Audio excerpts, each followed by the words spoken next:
I hope आप सब अच्छे होंगे। 5 महीने बचे हैं लगभग मई 24 एग्जाम्स में, और अब यहां पर हमें डिसाइड करना है कि इन 5 महीनों को हम कैसे यूज करें। सो यहां पर आपके लिए मैं लाया हूं 5 months planning for CA final exams. सारी बातें करेंगे। अगर आप दोनों ग्रुप दे रहे हैं तो क्या करना चाहिए, अगर आप सिंगल ग्रुप दे रहे हैं तो क्या करना चाहिए, अभी तक क्लासेस ले चुके हो फिर कैसी स्ट्रेटेजी होनी चाहिए, क्लासेस अगर नहीं ली हैं या फिर क्लासेस रनिंग चल रही हैं तो किस हिसाब से आपको कितने स्ट्रेटेजी होना चाहिए, कितने रिविजन होने चाहिए, टेस्ट कितने होने चाहिए। चलिए मैं आपका टाइम वेस्ट नहीं करूंगा, इस पूरे वीडियो को अच्छे से सुनिएगा। और जो ये शीट मैंने प्लान आपके लिए की है इसको मैं डिस्क्रिप्शन में भी डाल दूंगा, अगर आपके काम की हो तो आप उसको डाउनलोड कर सकते हो। और वीडियो को पूरा देखना, वीडियो के एंड में आपके लिए एक बहुत ही प्यारा सा सरप्राइज है एफआर सब्जेक्ट के लिए। चलिए सीए फाइनल की प्लानिंग हम बात कर रहे हैं मई में। हमें सबको पता है कि चांसेस बहुत हाई हैं कि हमारे जो एग्जाम्स हैं वो मई के लास्ट वीक में होंगे because of the elections, central elections. तो मई लास्ट वीक में होंगे। अगर मैं मोटा मोटी मान के चलूंगी 15 मई के बाद होंगे तो चलो हमारे पास एक्स्ट्रा टाइम कुछ तो मिला। अब क्योंकि हमें एक्स्ट्रा टाइम मिला है तो हमें यहां पर यह सोचना चाहिए कि हमें 2 रिवीजन्स करने चाहिए। यहां पर हमारे लिए बहुत अच्छी अपॉर्चुनिटी है।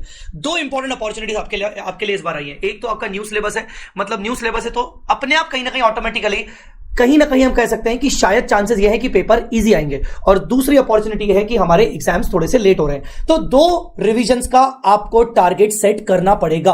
आप कोशिश करके 2 रिवीजन का टारगेट सेट करके चलिए। अब हम सर कैसे करें रिवीजन 2 रिवीजन का, तो सामने देखते हैं। अब यहां पर हम सबसे पहले बात करेंगे बोथ ग्रुप स्टूडेंट्स की, मतलब ऐसे स्टूडेंट्स जो दोनों के दोनों ग्रुप्स प्लान कर रहे हैं। हम इसके बाद बात करेंगे सिंगल ग्रुप स्टूडेंट्स की भी, ठीक है। सो बोथ ग्रुप स्टूडेंट्स में 2 टाइप के लोग हो सकते हैं। भाई क्लासेस हो चुकी हैं, बहुत बढ़िया शानदार, मतलब तुम लोगों से ज्यादा अच्छा बेहतर और कोई व्यक्ति हो ही नहीं सकता। या फिर सर हमारी क्लासेस रनिंग चल रही है और हमारा कैसे क्या होना चाहिए वो बता दो।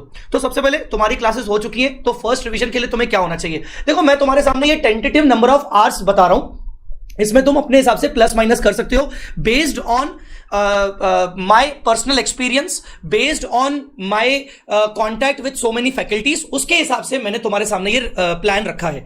एफआर को तुम्हें देने पड़ेंगे 150 आवर्स। अगर तुम देखोगे तो तुम्हारा एफआर ही सबसे ज्यादा टाइम लेगा। अब तुम बोलोगे सर डीटी भी तो बहुत बड़ा है। भाई साहब एफआर में नंबर ऑफ क्वेश्चंस की प्रैक्टिस और डीटी में नंबर ऑफ क्वेश्चंस की प्रैक्टिस कंपेयर कर लो तो समझ में आ जाएगा कि हाँ यार एफआर में ज्यादा क्वेश्चंस की प्रैक्टिस करनी पड़ती है। फर्स्ट टाइम रिवीजन कर रहे हैं तो एफआर में कम से कम यार 300-400 क्वेश्चंस की प्रैक्टिस तो करोगे, ठीक है। सो एफआर में 150 आवर्स होने चाहिए आपके, एएफएम में आपके 130 आवर्स होने चाहिए, एंड सो ऑन। इस तरीके से 90 hours, 130 hours, 120 hours. Sir paper number 6 का क्या करें, अभी हमने उठाया नहीं है। मैं आपको बताऊं, अगर आपकी क्लासेस हो चुकी है, मैं अगर आपको एक चीज सही बताऊं, अगर आपकी क्लासेस हो चुकी है अभी आपके पास सही टाइम है। पेपर नंबर 6 अभी उठाओ, कोई भी दूसरा पेपर के साथ साथ पेपर नंबर 6 करते जाओ। आपको पेपर नंबर 6 करने के लिए 60 आवर्स चाहिए अप्रोक्सीमेटली। उसके लिए आपको क्या हेल्प करेगी, आईसीआई ने केस स्टडीज देना शुरू कर दिया है पेपर नंबर 6 के regarding. Approximately 8 number of case studies दे दिया है। मैं आपको बोलूंगा पेपर नंबर 6 अभी से उठा लो और साथ साथ कोई और सब्जेक्ट भी उठा लो, ठीक है। सर दिन में कितने सब्जेक्ट्स हमें करने चाहिए, मेरे हिसाब से आपको दिन में 2 सब्जेक्ट्स करने चाहिए। ज्यादा सब्जेक्ट्स करने से मुझे पर्सनली ऐसा लगता है कि आप किसी भी एक पर्टिकुलर सब्जेक्ट के साथ जस्टिफाई नहीं कर पाओगे। अगर मैं अज्यूम करके चलूं कि आप दिन में 10 घंटे इफेक्टिव निकालोगे, कितने 10 आवर्स इफेक्टिव। और सर ये इफेक्टिव क्या होते हैं, अगर आप 12 घंटे दोगे तो शायद जाके 10 घंटे निकलेंगे।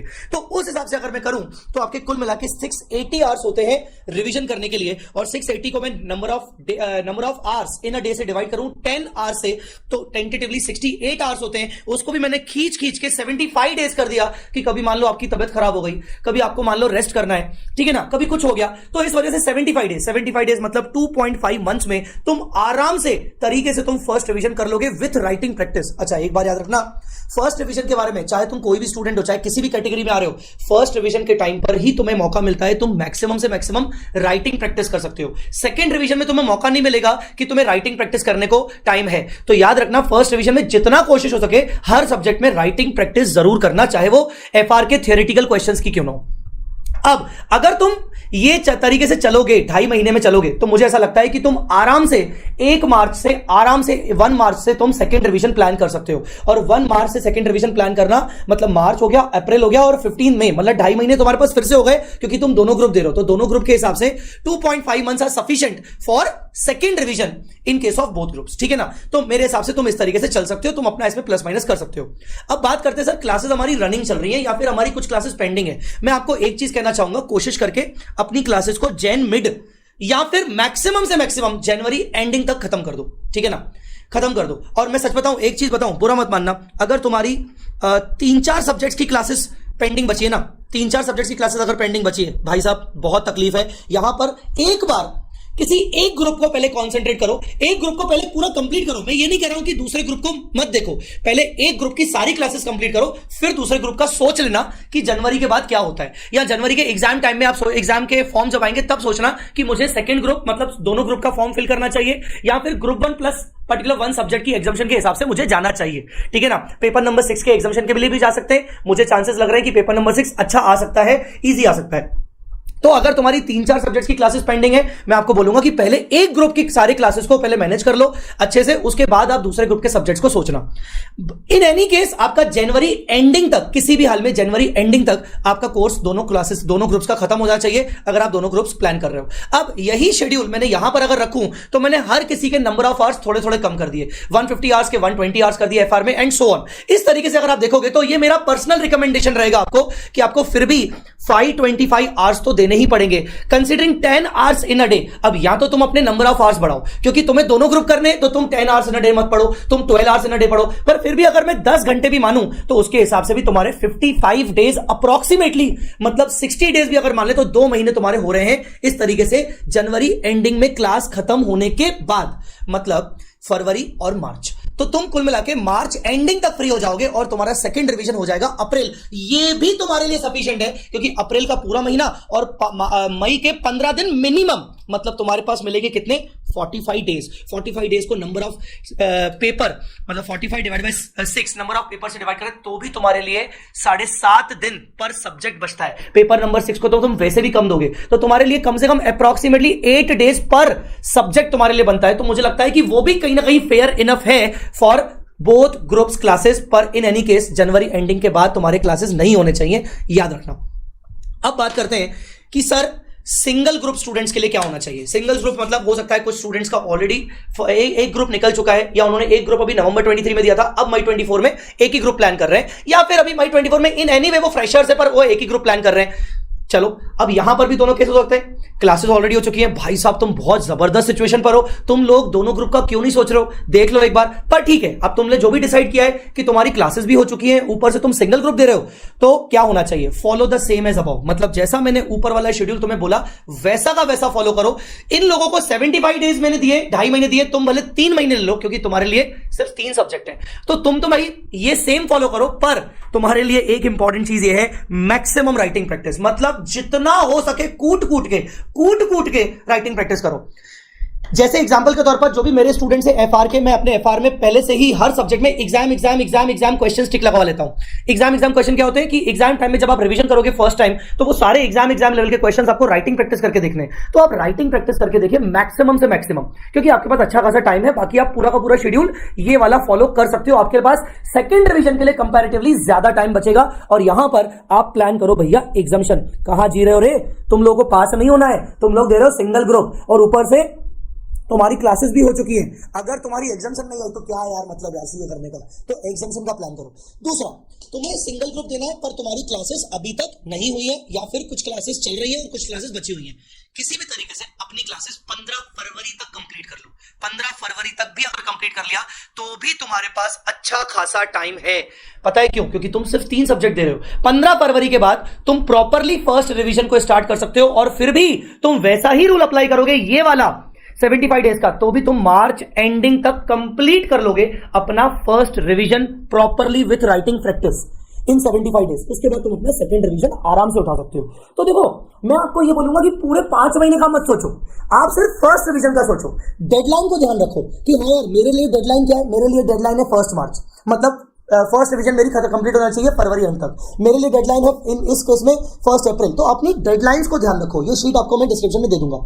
अब मोस्ट इंपॉर्टेंट, सर एमसीक्यू कैसे करें? मैं बार बार आपको कहता आया हूं, एमसीक्यू के लिए आपको अपने कॉन्सेप्ट्स को स्ट्रॉन्ग करना पड़ेगा।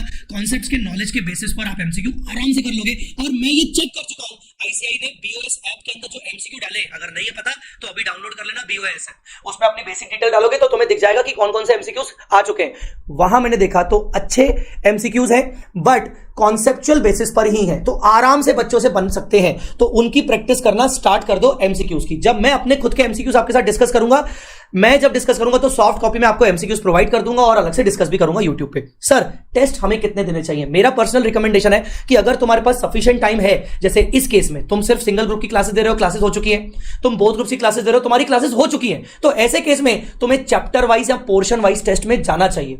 अगर मैं अपने एफआर सब्जेक्ट की बात करूं या किसी भी सीए फाइनल सब्जेक्ट की बात करूं तो 10-10, 12-12 टेस्ट देने की जरूरत नहीं है, मैक्सिमम 4 से 5 पोर्शन वाइज टेस्ट दो। एफआर के केस में पोर्शन वाइज टेस्ट कैसे देना चाहिए, कितने सीक्वेंस में पढ़ना चाहिए, वो मैं अगले वीडियो में आपके सामने लाऊंगा, डिटेल स्ट्रेटेजी एफआर के लिए। तो तुम्हें फर्स्ट फेज में पोर्शन वाइज टेस्ट देना चाहिए अगर तुम्हारे पास टाइम है, अगर तुम्हारे पास सफिशिएंट टाइम है, सफिशिएंट टाइम। और अगर तुम्हारे पास सफिशिएंट टाइम नहीं है, तुम्हारी अभी क्लासेस रनिंग चल रही हैं, तुम दोनों ग्रुप देने वाले हो, तुम फरवरी मिड तक कम क्लासेस कंप्लीट कर रहे हो या जनवरी एंडिंग तक कर रहे हो, तुम्हारे पास फर्स्ट रिवीजन में ही सब कुछ टाइम लग जाएगा, तो फिर भी तुम्हें एक full test during first revision में ही दे देना, पहली रिवीजन में दे देना। मतलब एक पूरा एफआर खत्म किया, भैया पहला टेस्ट दे दो। ये मत सोचना कि यार डर लग रहा है, मेरा ना कॉन्फिडेंस गिर जाएगा अगर फर्स्ट टेस्ट में मेरे नंबर खराब आ जाए तो। भाई फर्स्ट टेस्ट में अगर नंबर खराब आ जाएंगे तो हमारे पास मौका मिलेगा सेकंड रिवीजन में सुधारने का। तो टेस्ट जब भी देना है तो हमें फर्स्ट रिवीजन के बाद देना है। सेकंड मतलब एक सब्जेक्ट का रिवीजन हुआ उसके बाद उसका टेस्ट मार दो ताकि हमें कॉन्फिडेंस आ जाए, ठीक है। जिनके पास टाइम ज्यादा है वो फर्स्ट रिवीजन के दौरान पोर्शन वाइज टेस्ट और पूरा सेकंड रिवीजन के दौरान या क्या बोलते हैं फर्स्ट रिवीजन के लास्ट में फुल टेस्ट दे सकते हैं। Sir should I do self study और टेक क्लासेस? सर मुझे समझ नहीं आ रहा, मेरे जो क्लासेस हो चुके हैं वो 2 साल पहले हो चुके हैं, मैंने क्लासेस आज से 1.5 साल पहले किया था। सर ओल्ड से मैं न्यू सिलेबस में आ रहा हूं, सर समझ में नहीं आ रहा कितने चेंजेस है। नंबर 1 एफआर में ज्यादा चेंजेस नहीं है, एफआर में गिनती के 10 मार्क्स के चेंजेस हैं, 5 to 10 मार्क्स के 2 नए टॉपिक आ रहे हैं जिनको मैं यूट्यूब पे जनवरी एंडिंग तक डालने की कोशिश करूंगा, डाल ही दूंगा। और 2 टॉपिक डिलीट हो गए, सीएसआर और इंटीग्रेटेड रिपोर्टिंग, बाकी पूरा का पूरा इंडेक्स वर्जन वही है। तो अगर आप क्लासेस को लेकर कॉन्फिडेंट हो पर आपके पास बुक्स बहुत पुरानी है तो मैं आपको बोलूंगा स्पेसिफिकली एफआर के केस में कि बुक्स बदल दो। ऐसा ही बाकी सब्जेक्ट में आप अपने अपने रिस्पेक्टिव फैकल्टी से पूछ लेना कि सर आप सेल्फ स्टडी करना चाहते हो पर आपको बुक्स चेंज करनी चाहिए कि नहीं। मैं आपको बोलूंगा अगर क्लासेस आपकी 1.5 साल पहले, 1 साल, 1.5 साल, 2 साल पहले हो चुकी है तो मैं आपको बोलूंगा एफआर के केस में बुक्स वगैरह चेंज आपको करना चाहिए। मैं पर्सनली आपको बोलूं जैसे अपनी जो बुक है क्वेश्चन बैंकिंग, एफआर में ना क्वेश्चंस इंपॉर्टेंट है, कंसेप्ट सबको समझ में आ जाता है पर एफआर में कंसेप्ट क्वेश्चंस प्रैक्टिस दिक्कत होती है, राइटिंग प्रैक्टिस में दिक्कत होती है। और जब हम क्वेश्चन की प्रैक्टिस करते हैं तो हमें समझ नहीं आ रहा, हमारा कॉन्फिडेंस नहीं बढ़ता, कैसे आगे बढ़े। डिटेल स्ट्रेटेजी मैं एफआर की लाऊंगा अगले वीडियो में कि एफआर को कैसे करना है, किस सीक्वेंस में करना है। पर शॉर्ट में बता दूं, अगर आप बुक लेना चाहते हो तो एफआर का क्वेश्चन बैंक मेरा अवेलेबल है वर्जन 5.0 और वो जो क्वेश्चन बैंक वर्जन 5.0 है ना वो डेफिनेटली आपको बहुत काम आ सकता है क्योंकि उसमें मैंने सारे के सारे क्वेश्चंस डाले, कैटेगरी वाइज डाले हैं, ठीक है। डिस्क्रिप्शन में मैं इसका डेमो पीडीएफ डाल दूंगा और उसमें क्यूआर कोड है। क्यूआर कोड मैं कई बार बताता आया हूं, क्वेश्चन के बगल में क्यूआर कोड है, स्कैन करोगे वीडियो सेशंस मिल जाएंगे उसके, उस क्वेश्चन को सॉल्व करने के। हर क्वेश्चन के बगल में नहीं है पर अच्छे अच्छे एग्जाम ओरिएंटेड क्वेश्चंस के बगल में आपको क्यूआर कोड मिलेगा। तो मैं बोल रहा हूं कि अगर बहुत पहले क्लासेस की थी, बहुत पहले, और कॉन्फिडेंस नहीं है तो मैं बोलूंगा कि यार आपको क्लासेस कर लेनी चाहिए। भले फिर आप एग्जाम ओरिएंटेड सेशंस ले लो, एग्जाम ओरिएंटेड क्लासेस कर लो, फिर भले आप रेगुलर का टाइम है, सिंगल ग्रुप दे रहे हो तो रेगुलर का टाइम है आप कर सकते हो क्योंकि जैसे मेरा रेगुलर बैच है, अगर सिंगल ग्रुप कर रहे हो रेगुलर बैच आपको लेना है तो आप रेगुलर भी ले सकते हो क्योंकि मेरा रेगुलर बैच कंपैरेटिवली आपको लगभग 230, 220, 230 आवर्स में आपको कंप्लीट हो जाता है पूरा का पूरा रेगुलर कोर्स। तो अगर आपके पास टाइम है तो आप डेफिनेटली क्लासेस लीजिए। अगर आप पहले से ही कॉन्फिडेंट हो तो आप देखो बुक्स, अगर आपको चेंज करना है तो आप अपना बुक्स देख लो कि बुक्स कंटेंट आपके पास सही है कि नहीं है, ठीक है। Sir how to start first time revision? पहली बार रिवीजन कैसे करें सर, समझ ही नहीं आ रहा, उठाते वक्त ही समझ में आ रहा है कैसे शुरू करें। भाई साहब एफआर में मैं अगेन बोल रहा हूं एक प्रॉपर सीक्वेंस में आपको दे दूंगा, बाकी अदर फैकल्टी से आप संपर्क करके उनसे सीक्वेंस ले लो। मैं तो आपको बोलूंगा कि आपने जिस तरीके से क्लासेस जिस सीक्वेंस में पढ़ी थी आप उस सीक्वेंस में टॉपिक को उठाना शुरू करो, ठीक है। और उसके बाद जो भी आपने किताबों से पढ़ा था आप उन्हीं भी किताबों को बेस मानते हुए उसमें अगर नोट्स बनाए थे तो उनके साथ साथ समरी अपनी कॉपी में लिखते जाओ फर्स्ट रिवीजन के दौरान। जितना हो सके फर्स्ट रिवीजन के दौरान आप ऐसे समरी बनाते जाओ कि सेकंड रिवीजन के टाइम में आपको वो समरी ज्यादा काम आए और सिर्फ आपको क्वेश्चंस की प्रैक्टिस लगानी पड़े। तो फर्स्ट टाइम रिवीजन के लिए आप सीक्वेंस वही ले सकते हो जो सीक्वेंस में आपने लेक्चर्स को देखा था हर सब्जेक्ट के अंदर, ठीक है। अगले वीडियो में मैं कंप्लीट एफआर का स्ट्रेटेजी लाऊंगा, एफआर कितने हिसाब से होना चाहिए, एफआर का सीक्वेंस क्या होना चाहिए, कि एफआर में कितने हमें टेस्ट देने चाहिए, कैसे कैसे टेस्ट अलॉट होना चाहिए, सारी चीजें मैं कंप्लीट लेके आऊंगा अगले वीडियो में। अब surprise is FR audio revisions. हाँ जी, मैंने ना एक छोटा सा इनिशिएटिव लिया है आप सबके लिए, एफआर का ऑडियो रिविजन्स मैंने रिकॉर्ड करना शुरू किया। ये ऑडियो रिविजन जो है ना 5 मिनट्स 10 मिनट्स के ऑडियो रिविजन्स हैं और सारे के सारे कॉन्सेप्ट्स आपको 5 to 10 मिनट्स में जल्दी से जल्दी रिवाइज हो जाएंगे। ऑडियो रिविजन का सबसे बेस्ट फायदा यह है कि आपका कॉन्सेंट्रेशन पूरा का पूरा सुनने में जाता है क्योंकि सामने वीडियो नहीं है, वीडियो में थोड़ा सा कभी कभार डिस्ट्रैक्शन होता है। तो एफआर ऑडियो रिविजन्स ये फ्रीली अवेलेबल मैं करवा रहा हूं सभी बच्चों को, और ये आपको मिल जाएंगे मेरे टेलीग्राम चैनल में। टेलीग्राम चैनल में कैसे मिलेंगे? आपको टेलीग्राम चैनल की लिंक दी जाएगी, ठीक है ना। और उस लिंक में जब जाओगे तो मेरा टेलीग्राम चैनल आप ज्वाइन करोगे तो आपको उसमें ये audio podcast, audio FR audio podcast दिख जाएंगे। अगर नहीं दिखे तो उस चैनल के अंदर पिंड कमेंट देख लेना, पिंड मैसेजेस देख लेना ऊपर से, तो आपको समझ में आ जाएगा कि हाँ सर ने कौन से यहां पर ऑडियो रिविजन दिए हैं। आने वाले दिनों में और भी उस पर्टिकुलर लिंक के अंदर ऑडियो रिविजन डाले जाएंगे। अगर ऑडियो रिवीजन पसंद आए सुनने के बाद मुझे जरूर इस वीडियो में आके कमेंट करके मुझे जरूर बताना कि कैसे लगे, और अगर स्ट्रेटेजी आपके काम की है तो मुझे जरूर बताना कैसा लगा। अब ये वीडियो आप क्योंकि देख चुके हो तो अपने ऊपर कॉन्फिडेंस आपको रखना है, आराम से निकाल लोगे। आपके पास दो अच्छी अपॉर्चुनिटी है, एक तो पेपर थोड़े से लेट हो रहे हैं, ऊपर से न्यू सिलेबस का पहला अटेम्प्ट है। मत छोड़ना, जितना दम लगा लो दम लगा लेना, ये सोच के पढ़ना कि भाई इस बार तो अपन सीए बन के रहेगा, ठीक है। और कमेंट में ये डाल के जाना कि इस बार तो अपन सीए बन के रहेगा। क्या डालोगे? इस बार तो अपन सीए बन के रहेगा। So guys, all the very best for this by continuing this strategy.